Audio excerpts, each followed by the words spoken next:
Hello guys and welcome back. This is round 7 of our MOCS. Our opening hand was disastrous. We're going to mulligan it. Our 6-card hand is awful. We have disruption, we have removal, and mana to do whatever we want, so we're going to keep it. I think it's going to be better than a 5-card hand here. Our goal entering this tournament was to finish in the top 64. We are 3-3 through 6 rounds, and I think if we win out, we are guaranteed. Oh my god! I was gonna say before our opponent showed us a handful of burn, is that if we win out here, we should get the top 64, which would get us the foil forcible promo. And I was trying to be realistic. I think getting a top 64 would be quite an accomplishment for a person who doesn't really play Legacy at all and had to learn what he had to learn in like a week's notice with like less than a week of practice. So Burn is, from what I've seen, a terrible matchup for John. We just don't have enough of a clock on them, and none of our spells are really good against them. Like Thoughtseize is miserable. Dark Confidant isn't even that good. And this hand here is pretty much a disaster. We're playing the fetch land here. We're going to get a basic mountain. He showed us 2 Price of Progress and Fire Blast. So we're basically at 10 here. 8 if you count the Keldon Marauders, Enter Play, and Lead Play. 7 because we're going to have to fetch into a Lightning Bolt to save 3 points of damage. So we're pretty much dead here already. He would need 5 turns of drawing mountains, or us hitting a drop, getting a Umajau's Jet, equipping it, the creature living, attacking, and gaining life, 4 life a turn. Well, that's part 1, Goyf. Yeah, the reason why this is such a miserable matchup is that our wastelands do nothing. Well, okay, our wastelands do nothing but destroy our own lands so we don't die to Price of Progress. Thoughtseizes actually kind of help them out, since we're dealing 2 damage to get rid of one of their cards, so they get tempo advantage, but we save like a point of damage, or maybe 2 if we're extremely lucky.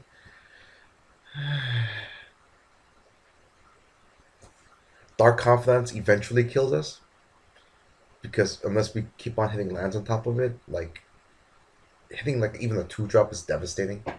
Every point of damage matters so much, and since all of our creatures are pretty small except for Goyf, and Goyf needs time to grow, a little time to grow, we don't really put too much of clock on him. And yeah, we're going to just let that be the world's greatest 2 casting cost land destruction spell.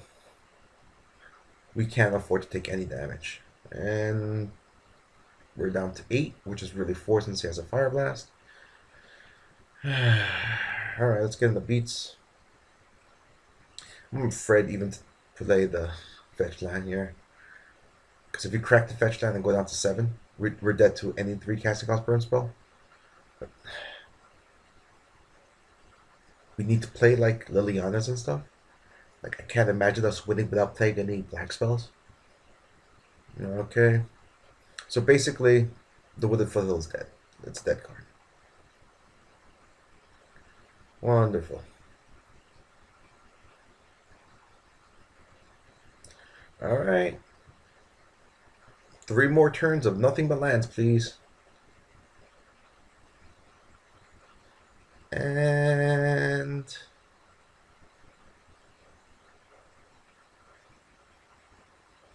one turn of blanks. Ooh. Alright. Okay, Deathray Shaman. That's what I'm talking about. Getting some life. Alright, so actually, the Deathray Shaman doesn't really do much, to be honest. The first life we're going to be gaining is to 3, so we're still dead to a 3 casting cost burn spell. Or Keldon Marauders kills us. Yeah, well, I guess that would have been... if we drew the Deathray Shaman the turn before, that would have saved us from the Keldon Marauder killing us. Now we're just dead. Yeah.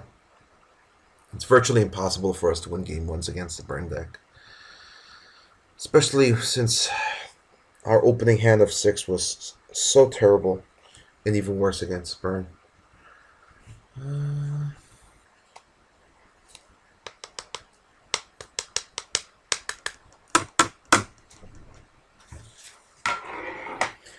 Sideboarding time, guys. Not much sideboard, to be honest. 2 Bailots. I think the Maelstrom Pulse is pretty miserable in this matchup. Him to Torok is actually pretty good in this matchup. Usually saves us 6 points of damage to burn. The Thought Seizes are just miserable.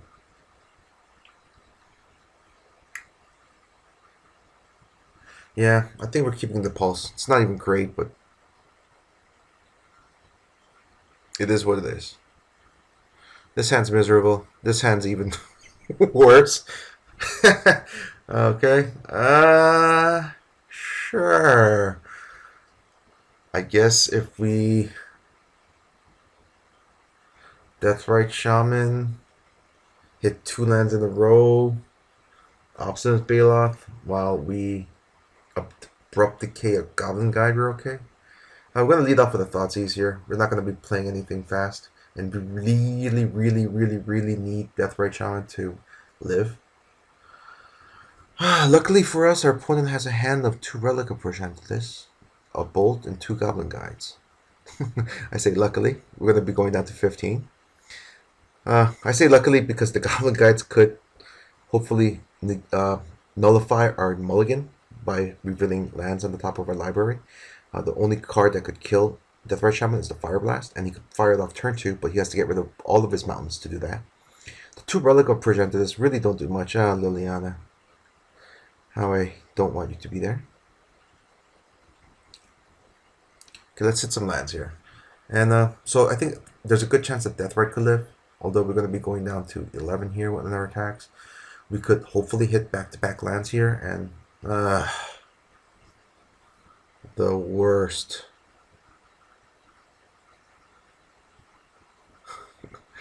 Let's hit a land. Let's hit a land. Alright. Okay. Alright. So we're going down to 13. We're going to get a Bloodstained Mine here. I'm pretty sure we're going to get a Badlands here to get rid of one of the Goblin Guides, because he's stuck on 1 land. So I'm imagining he's just going to Goblin Guide, attack with both. And let's hit a couple of lands in a row, guys. And we're going to fetch in between if he reveals a non-land card. Then we're going to fetch to see if we could at least get the second trigger of lands. Okay, that's pretty good. And that's also pretty good, but we're going to shuffle it away. We're not going to take 2 damage here just to put a Bloodbraid Elf on the top of as our turn 4 play. Our turn 4 play is going to be Obstinate Bailoff, and hope to draw into our second Obstinate Bailoff, because that's our MVP here. Okay. After thinking about it a little bit, I got the Swamp here because we have no red cards in our hand. Well, now we do, of course. We have no red cards in our hand, and Price of Progressing for 4 is just going to kill us, I think. So we're just going to Liliana here, -2, get rid of his stupid Goblin Guy. And I guess the only thing keeping us alive is the fact that he's stuck on 1 land here. So, okay, I was going to say, let's hope he stays that way, but he drew a mountain and a relic. Okay.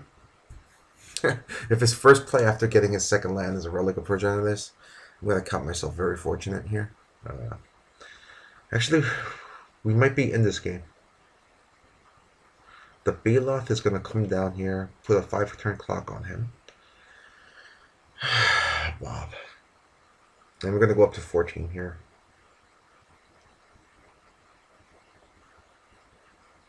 I guess in this situation we would rather have a Bob than a Goyf.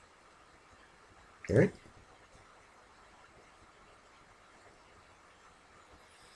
They're both pretty miserable.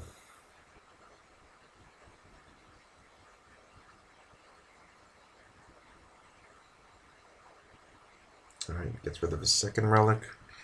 Unreasonable. The reason why we got rid of Bob here is that I don't know if I have enough time to do enough damage before he burns me out. And Bob is actually going to probably shorten our window in which we could deal damage. So, Bob had to go. Okay, so we knew he either top deck the land this turn, we got up the relic. Of all the things that did go wrong for us, a couple of things that did go right for us is that our opponent was mana screwed. His draw contained 3 Relic of Progenitors, which I just don't completely get at all. I want to bring in 3, maybe 1 or 2, but not 3. And the fact that he spent the turn that he got his second mana on just Relic and drawing from Relic, and the turn he got from getting 3 mana into, you know, Relic, suspend Rift Bolt, Relic. So it's not the worst. It's not the worst. We're 14. I think we have a very small chance of winning now. Before I would say like 0% chance of winning. Like from where we came from a mulligan down to 5 with just 1 land in our hand. I gotta be grateful for being in this situation. Oh, that's a sweet top deck. Oh, that's beautiful. Alright, we're gonna get rid of his hand here. Not only is this gonna save us some damage, I really think this is gonna keep Obstinate Baloth alive, because I think if he had like a bolt or chain lightning or something, oh, he has a bolt, he would have targeted on the Obstinate Baloth, since we have like no pressure on him. So I think okay. I don't know why he's thinking unless he has a Fire Blast. I mean, he's tapped out. It's either Fire Blast or... well, okay, it's a Fire Blast. Alright, okay. That hymn was not as good of a top deck as I thought it was. Well, maybe it was. It did keep a Baloth alive. Now we're dead to any 4 damage spells. So a Mountain Fire Blast kills us. 2 bolts of any kind kills us. Kill the Marauder attack. Well, Kill the Marauder doesn't kill us. Liliana can protect us. We even plus Liliana because we could top deck a red source and get our Blood Braid in. That's a haster, and also gives another spell, so yeah. Okay, he drew a mountain. Cool. I'm imagining he's going to Relic us pretty soon. In fact, if I was him, I'll pretty much Relic right now. Like, I don't have a Goyf on board. Even if I top deck a Goyf, I don't think it's going to really do much. Getting burn spells right away is, I think, more important. Okay, that's a nice top deck. Alright, let's spin the wheel.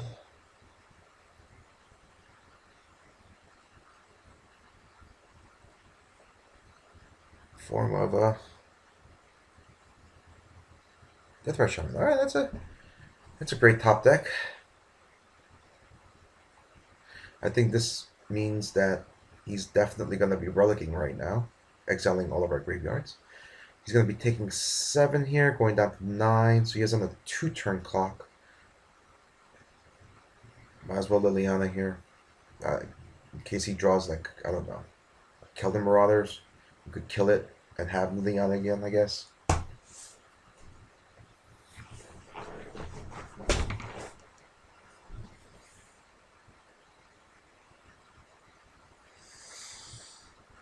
Two cards in hand.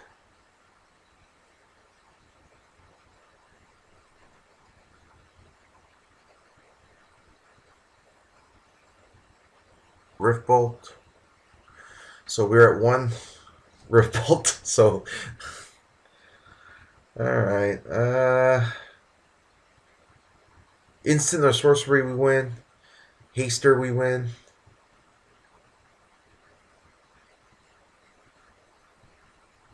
Obstinate Baloth, we win. So we have a decent amount of outs. Alright, Hymn to Torak. We win. Whew. That feels good.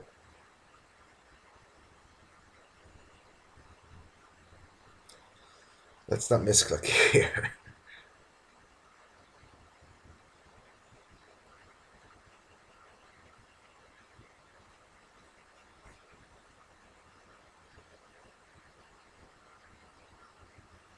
I'm not going to accept this good luck and GG's until I win here. I would hate to get excited, misclick, and lose. That would be a donkey way to lose. Alright, okay, so we won a game that we did not think we could win.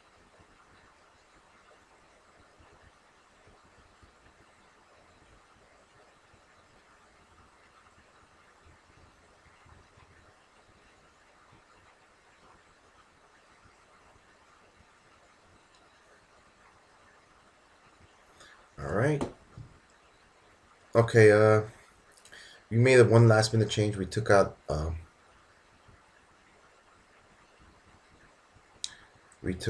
Maelstrom Pulse for a Python Needle there. Our opening hand was completely unacceptable, so we're gonna mulligan it away. I'm not gonna pay the 4 life. We're gonna lead off with a Bolt here, off of a Badlands. Ideally, we would not like to run our non-basic lands out here because of price of progress reasons. But in this hand, in this situation, I think we're just gonna have to fire it off. I'm gonna Bolt here. I think regardless what he does, I think we're gonna do a turn to him to Torok here. Try to maximize the number of burn spells we can get away with. Unless he does that.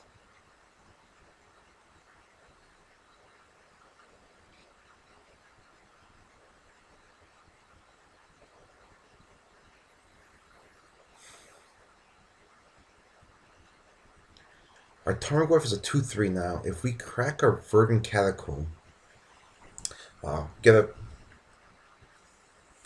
get a dual land here. A Bayou, and play a 3/4 Goyf. Block the Marauders, save 3 points of damage. We lose our biggest threat, but he showed us like Relic of Progenitus.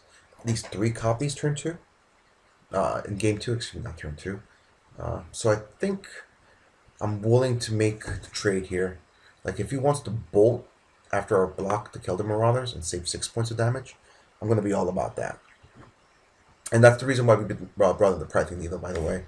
The Maelstrom Pulse really wasn't going to hit anything without it like dealing at least damage through us, like killing Marauders, or hitting us a couple of times, like Goblin Guides. So I figured bring in the Python Needle, name Relic of Progenitus. It's better than nothing, I guess. So he's attacking. I guess there's no risk in him not attacking. What's the worst happens? I don't block, you know? Okay, going down to 17. I like our chances in this game now. He has 4 cards in his hand. I don't think he can get all of them out of his hand. So, okay. So the Goyf actually gained a 6 life here, which is pretty sweet. More dollars. He has 2 cards left in his hand. Alright, this is going to be a decision point here. We could Liliana, get rid of the Keldon Marauders here. Or we could him and get rid of both cards in his hand. Because I think if we give him another turn, all of the cards in his hands are going to be gone. I think door number 2 of 2 cards is going to deal more damage than the Keldon Marauders. Unless they happen to be a Fire Blast and a Hellspark Elemental. So Liliana was definitely the right play here. Actually, I think it's a break-even play here. Because he would have Hellspark this turn. Liliana would be dead, or... Yeah, Liliana would most likely be dead to the Keldon Marauder trigger. But he would be able to attack us 2 times with the Hellspark. So I think it's a break-even here. We're going to drop the Goyf here. And I don't think I'm going to be dropping the Taiga for fear of price of progress until I draw a 4-drop that I want to build up to. Or if I need to play the Liliana. Then I feel I'm going to be compelled to do it. So the Liliana versus him to Torok play. I think the him was a break-even. Maybe actually save this 4 points of damage. Okay, Rift Bolt. So we're dead to 2 burn spells.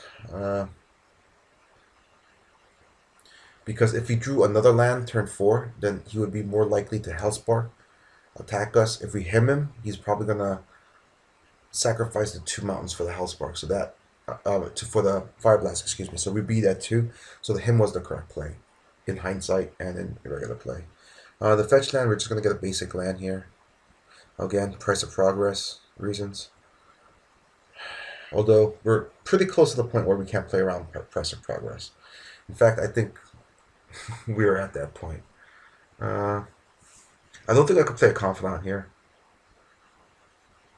That would probably mean that I need for him to drop blanks for like 4 turns, and for me never to reveal another spell with Deathrite Shaman here. Excuse me, with Dark Confidant here. So we're just gonna Liliana +1 here. I think we're gonna just get rid of Dark Confidant in case we top deck a Bloodbraid Elf here, so we can fire it off. So let's see what last spell he was saving was. It's a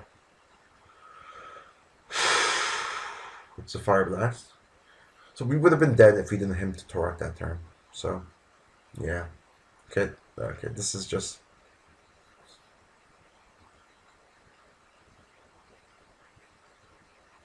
okay, we need for him to draw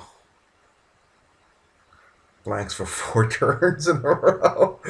I do not like those odds. Okay, that's 1 blank, number 1.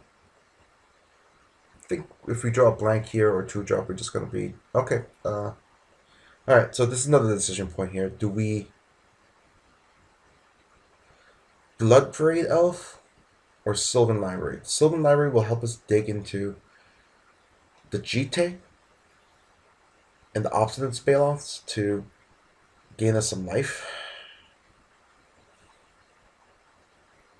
The Bloodbraid Elf will reduce our clock by a full turn, since we're going to be dealing 7 here, bringing him down to 9.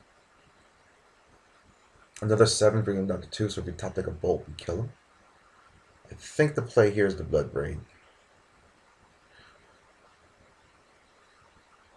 We only have 3 ways to gain life in this deck, besides Deathrite Shaman anyway. Deathrite Shaman only brings us 3, and then to 5. So that means he needs to draw blank, blank, and then we could gain up to 5. So that's the same time period as us casting a Bloodbraid and attacking. Dark Confidant. So if we play the Confidant, we have 9 power. So we take 7, bring him down to 9, attack back, kill him. But then he would have to draw blank this turn, and for us to reveal a land next turn. Is there... Those odds are not good. But is it better than just giving another full turn of blanks? Is there another way to do this? He's a 17. He's a 16. 7, bring him down to 9.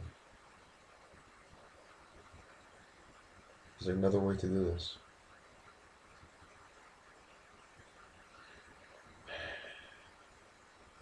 Well, okay. I don't think we could cancel. We can't cast this. What we have to do is we have a Sylvan Library. We don't have enchantments in our graveyard. So we Liliana +1, put our own Sylvan Library into the graveyard, increase the power of Tarmogoyf into a 5, swing in for 8, bring him down to 8, so put pressure back on him to draw a kill spell right now. Alright, he wishes good luck. I don't want him to have good luck. I hope he has fun. And survey says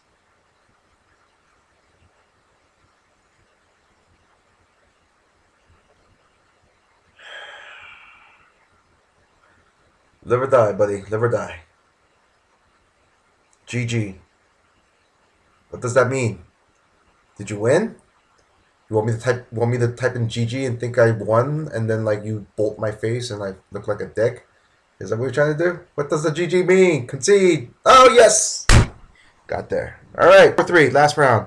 Hopefully we'll win it and get ourselves a force of will. Thanks for watching, guys.